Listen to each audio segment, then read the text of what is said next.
Audio Jungle.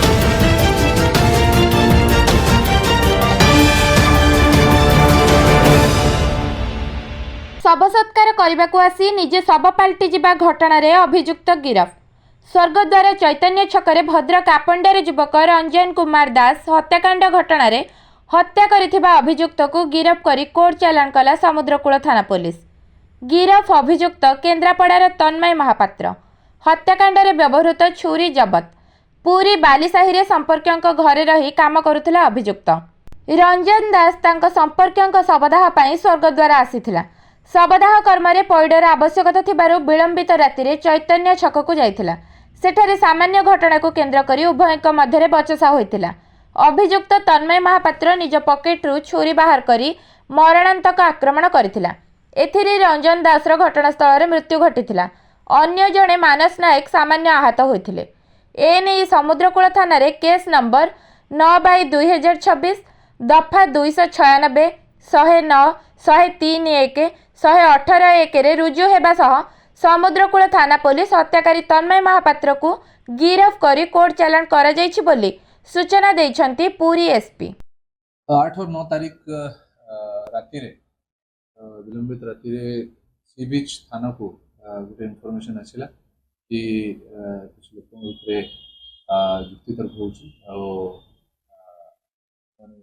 होने argument कर argument को बढ़ी जाइए। इमिडिएटली सी बीच थानार टीम और पीसीआर सिटी स्पॉट को मूव कले और स्पॉट रे जाइए देखिले जड़े व्यक्ति आहत होती स्पॉट रे पड़ते ब्लीडिंग होता। इमिडिएटली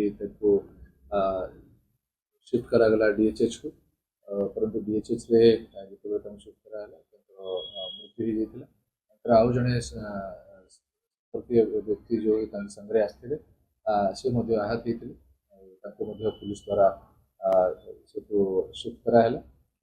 घटनार इनक्वारी जिते कराला तो जना पड़ा कि किसी व्यक्ति जो कि भद्रक रु आसते सब दाह करने स्वर्गद्वार को मैंने से ही राति बसिकी निज भितर कथा होते जिते कथा होते से बड़ा पार्टी करी कथा होते जो कि अन्य जड़े व्यक्ति जी पाखे बसला लगे कि मैंने आक्षेप करी भाषा प्रयोग करी कथा होती सी जाते पचारा कि सब कथा कहीं कहते आर्गुमेंट है कथा कटाकटी है